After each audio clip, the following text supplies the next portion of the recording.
आज के इस वीडियो में हम बात करेंगे कंपाउंड पेंडुलम पे। इससे पहले हमने सिंपल पेंडुलम पे बात किया था। आपने सिंपल पेंडुलम तो पढ़ा ही होगा। इससे पहले हमने ये देखा था कि सिंपल पेंडुलम ये होता कैसा है कि एक स्ट्रिंग, मान ले एक स्ट्रिंग से अगर एक मास को सस्पेंड कर दिया जाता है तो ये बन जाता है सिंपल पेंडुलम। सिंपल पेंडुलम के डेफिनेशन के हिसाब से ये जो स्ट्रिंग होता है ये स्ट्रिंग मासलेस स्ट्रिंग होता है, अनस्ट्रेचेबल मासलेस स्ट्रिंग होता है। सो ये मासलेस स्ट्रिंग होता है और सारा का सारा मास जो है ये यहां पर कंसंट्रेटेड होता है जिसे कि हम कहते हैं बॉब। सो इस बॉब में ही पूरा का पूरा मास जो है ये कंसंट्रेटेड होता है। ऐसा होता है सिंपल पेंडुलम। अब अगर इस बॉब को थोड़ा सा डिस्प्लेस कर दिया जाए और इसे यहां तक ऐसा हमने थीटा एंगल अगर डिस्प्लेस किया है, सो ये बॉब यहां तक आ गया और ये जो एंगल है ये थीटा है, ये थीटा बहुत छोटा अगर हो तो ये इस तरह से ऐसे ऑसिलेट करते रहेगा। एक बार इधर जाएगा और फिर ऐसे वापस आएगा, इस तरह से ये ऑसिलेट करेगा। एक बार यहां से यहां तक पहुंच के वापस यहां आने में जो समय लगता है हम कहते हैं ये है इसका टाइम पीरियड। और सिंपल पेंडुलम वाले वीडियो में हमने ये देखा था, हमने ये डिराइव किया था कि ये जो टाइम पीरियड होता है ये टाइम पीरियड होता है 2 pi into square root of L over g. So यहां पर एल जो है ये सिंपल पेंडुलम का लेंथ है। दैट मीन यहां से लेके यहां तक का लेंथ जो है ये लेंथ है।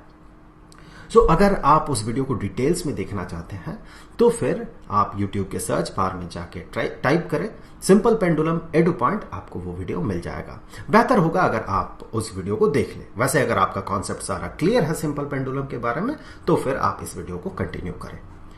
अब जो सिंपल पेंडुलम में हमने देखा था कि जो स्ट्रिंग है वो मासलेस स्ट्रिंग होता है, वो अनस्ट्रेचेबल स्ट्रिंग होता है और सारा का सारा मास जो है यहां पर कंसंट्रेटेड होता है बॉब में।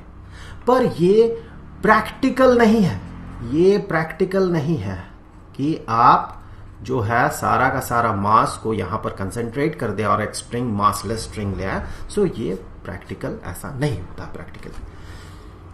प्रैक्टिकली हमें कैसा ऑब्जेक्ट मिलता है कि मास जो है वो हर जगह पे रहेगा। ऐसा ही होता है अगर आप स्ट्रिंग भी ले तो उसमें मास तो कुछ रहेगा।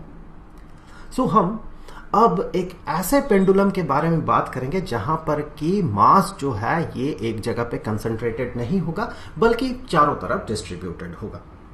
सो हम एक आर्बिट्ररी सिचुएशन कंसीडर करते हैं। एक बॉडी हम कुछ ऐसा कंसीडर करेंगे, कुछ ऐसा। ये मान ले बॉडी है, ये ऐसा बॉडी है और इसका जो सेंटर ऑफ ग्रेविटी है ये centre of gravity, for example centre of gravity यहां पर है। तो इसका मास अगर m है, इसका मास अगर m है तो इस पॉइंट से सेंटर ऑफ ग्रेविटी से इस पे ग्रेविटेशनल फोर्स एक्ट करेगा mg। हमने क्या किया, हमने इस बॉडी को एक पॉइंट पे पाइवट कर दिया है। सो यहां से एक एक्सिस पार हुआ इस पॉइंट से, मान ले आप कांटी ठोक देते हैं यहां पर और इसे ऐसे रोटेट होने देते हैं। ऐसे रोटेट मैं नहीं कहूंगा, ऐसे ऑसिलेट होने देते हैं। मतलब इस पॉइंट के अबाउट ये ऑसिलेट कर सकता है ऐसे। यहां पर ये एक्सिस है तो थोड़ा सा डिटेल्स में मैं यहां पर ड्रॉ कर देता हूं।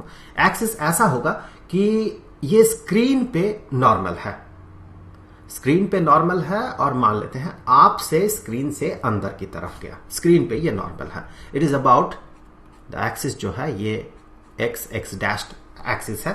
सो ये जो बॉडी है ये ऑसिलेट कर सकता है अबाउट एक्सिस एक्स डैश। और साथ ही साथ यहां से यहां तक का जो डिस्टेंस है, सेंटर ऑफ ग्रेविटी तक का जो डिस्टेंस है वो डिस्टेंस d है। अब हम क्या करते हैं, इस बॉडी को थोड़ा सा बहुत ही हल्का सा यहां से ऐसे डिस्प्लेस करते हैं और फिर छोड़ देते हैं। ये ऑसिलेट करेगा, उसी का टाइम पीरियड हमें पता करना है और इस तरह का जो पेंडुलम बनेगा इसे हम कहते हैं कंपाउंड पेंडुलम। सो ये कंपाउंड पेंडुलम है और ये जो एग्जांपल हमने देखा था ये था simple pendulum. Simple pendulum. So आप डिफरेंस समझ रहे होंगे कि डिफरेंस क्या है सिंपल पेंडुलम और कंपाउंड पेंडुलम में। सिंपल पेंडुलम में मास एक पॉइंट पे कंसंट्रेटेड होता है, सारा का सारा मास एक ही जगह पे कंसंट्रेटेड होता है, पूरे एल डिस्टेंस पे ये डिस्ट्रीब्यूटेड नहीं होता। इसीलिए तो हमने माना था कि जो स्ट्रिंग है वो मासलेस है। यहां पर ऐसा नहीं है, मास जो है ये पूरी तरह से चारों तरफ डिस्ट्रीब्यूटेड है। अब देखें, जब हम इसे थोड़ा सा डिस्प्लेस करेंगे अबाउट दिस एक्सिस, मतलब कि थोड़ा सा रोटेट करके छोड़ेंगे about this axis x x dash, so situation कुछ ऐसा बनेगा। यह है बॉडी और इसे हमने थोड़ा सा डिस्प्लेस किया है। इसका जो ये पाइवट है, यहां पर इसे पाइवट किया गया था। ये एक्सिस है एक्स एक्स डैश, इस पॉइंट से पार हुआ है। और अब जो है सेंटर ऑफ ग्रेविटी जो है यहां पर है, mg नीचे की तरफ एक्ट करेगा। सो इस बॉडी का mass into acceleration due to gravity, ये फोर्स इस पे नीचे की तरफ लगेगा, ग्रेविटेशनल फोर्स। और जैसे कि हमने देखा था, ये जो डिस्टेंस है ये डिस्टेंस है d, यही तो है ये वाला d। आप देखिए यहां पर एक टॉर्क एक्ट करेगा इस बॉडी पे। यहां एक और चीज है कि इस पॉइंट पे एक नॉर्मल रिएक्शन भी एक्ट करेगा। नॉर्मल रिएक्शन इस केस में, इस पहले वाले केस में नॉर्मल रिएक्शन R और mg एक दूसरे को कैंसिल करेगा। यहां पर भी देखें, ये जो है ये नॉर्मल रिएक्शन यहां पर एक्ट तो करेगा अबाउट दिस एक्सिस, उस एक्सिस के इस पॉइंट पे, जो एक्सिस इस बॉडी से जो पार हुआ है वहां पर नॉर्मल रिएक्शन एक्ट करेगा, लेकिन ये टॉर्क पे कोई कंट्रीब्यूट नहीं करेगा, कुछ भी कंट्रीब्यूशन नहीं होगा इसका। क्यों नहीं होगा? क्योंकि ये रोटेट कर रहा अबाउट दिस एक्सिस। यहां पर ये पॉइंट जो है यहां से एक्सिस पार हुआ है। टॉर्क क्या होता है? किसी भी बॉडी पे एक फोर्स के कारण जो टॉर्क बन रहा है वो बराबर होता है जो फोर्स वहां पर एक्ट कर रहा है, जिसके कारण टॉर्क बन रहा है, वो फोर्स इनटू एक्सिस से उस फोर्स का, जिस पॉइंट पे फोर्स एक्ट कर रहा है, इसी पॉइंट पे फोर्स एक्ट कर रहा है, जिस पॉइंट पे फोर्स एक्ट कर रहा है उस पॉइंट का और उस एक्सिस का जो परपेंडिकुलर डिस्टेंस है। बेहतर हुआ ऐसे कहें कि पॉइंट का उस एक्सिस से जो परपेंडिकुलर डिस्टेंस है।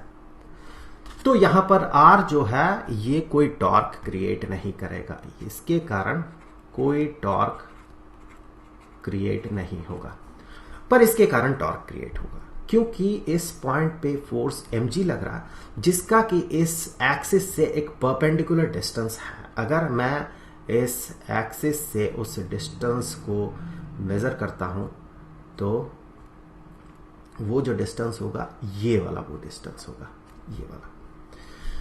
और हमने इस बॉडी को जो डिस्प्लेस किया था थोड़ा सा, जो एंगल, जितना एंगल वो डिस्प्लेस हुआ था, चलिए मान लेते हैं वो जो एंगल है वो एंगल थीटा है। ये थीटा जो है ये बहुत छोटा है, थीटा इज वेरी स्मॉल।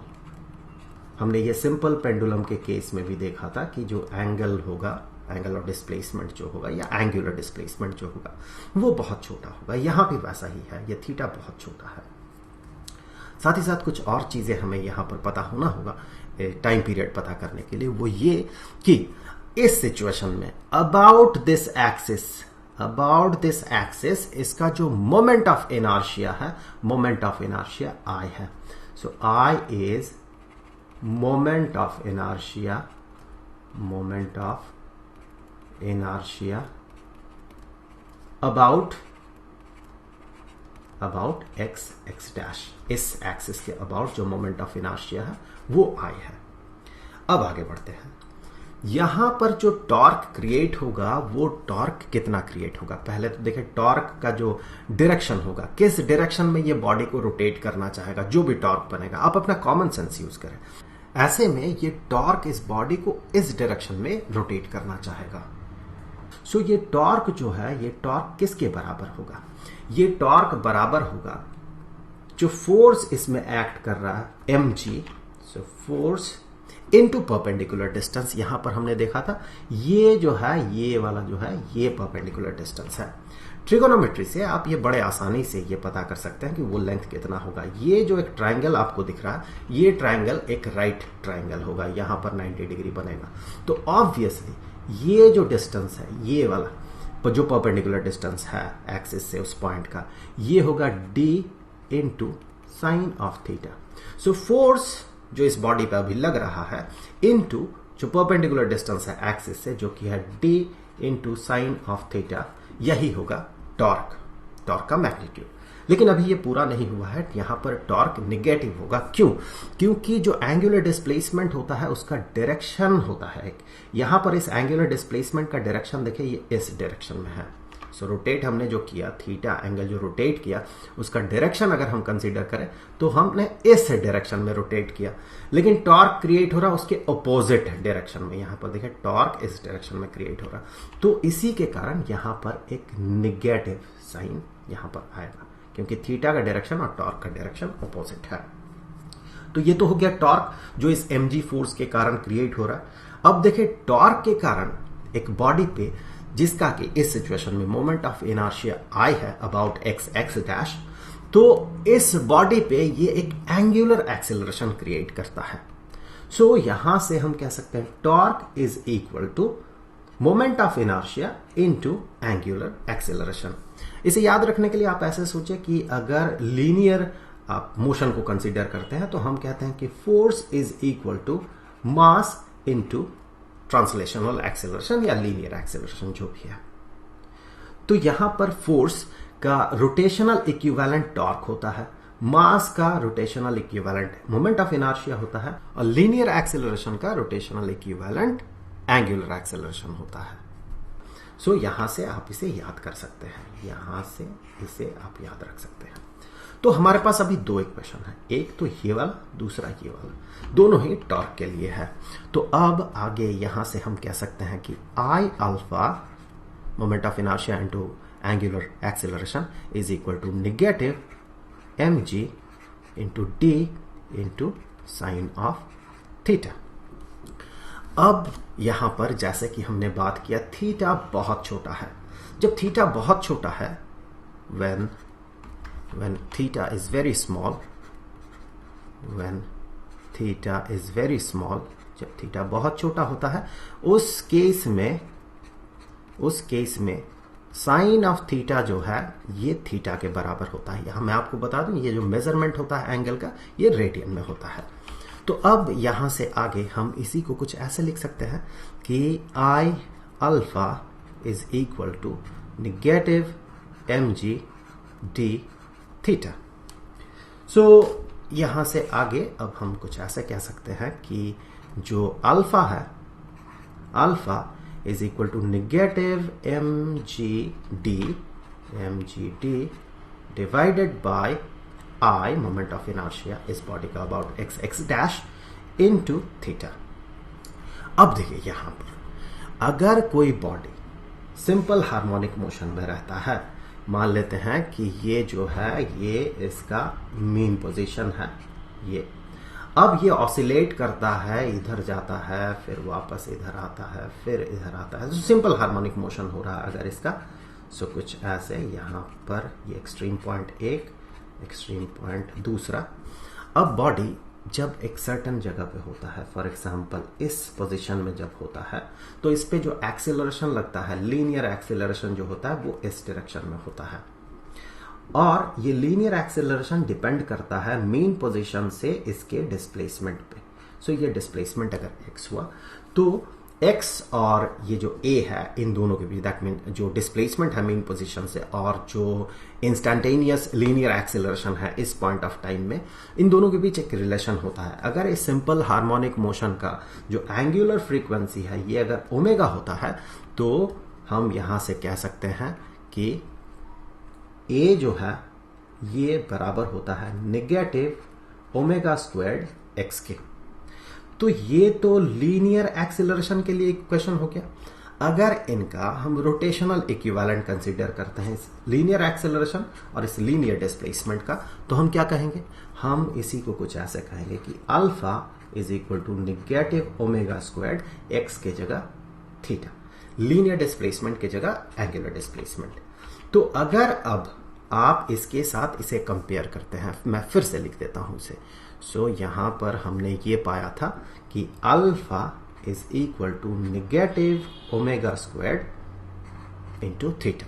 सो यहां से हम बड़े आसानी से ये कह सकते हैं कि ओमेगा जो है ये बराबर हो जाएगा, ओमेगा स्क्वायर्ड इसके अगर बराबर हो जाएगा तो ओमेगा इसी के स्क्वायर रूट के बराबर होगा। So omega is equal to square root of mg d divided by I।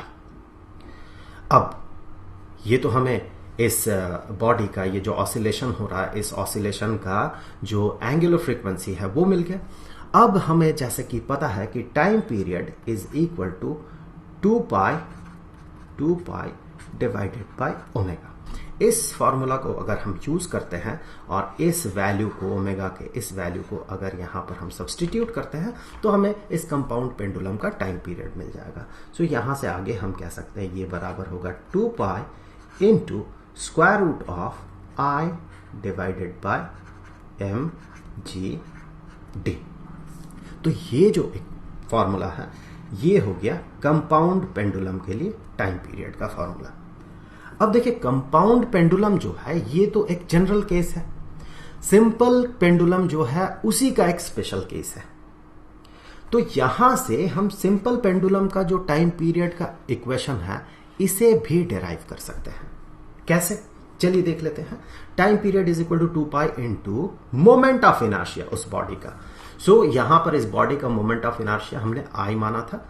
सो इस बॉडी का ये जो सिंपल पेंडुलम है इसका अगर मोमेंट ऑफ इनर्शिया I होता है तो ये I किसके बराबर होगा, ये मोमेंट ऑफ इनर्शिया I जो है ये बराबर होगा। अब ध्यान से देखिए ये जो पॉइंट है इसके अबाउट ये ऑसिलेट कर रहा है और इसका जो पूरा को पूरा मास है ये मास मान लेते हैं कि m मास है, बॉब का मास m है, ये यहां पर कंसेंट्रेटेड है। तो आप इसका मोमेंट ऑफ इनर्शिया ऐसे पता कर सकते हैं, चूंकि ये मास यहां पर कंसेंट्रेटेड है तो सिंपली हम कह सकते हैं जहां जिस पॉइंट के अबाउट ये रोटेट कर रहा है उस पॉइंट से इसका जो डिस्टेंस है इस मास का वो डिस्टेंस है L के बराबर। तो moment of inertia is equal to ml squared. तो ये तो हमने मोमेंट ऑफ इनर्शिया पता लगा लिया इस स्पेशल केस में, सिंपल पेंडुलम वाले केस में। अब एक और चीज हमें पता लगाना होगा जो कि है ये d।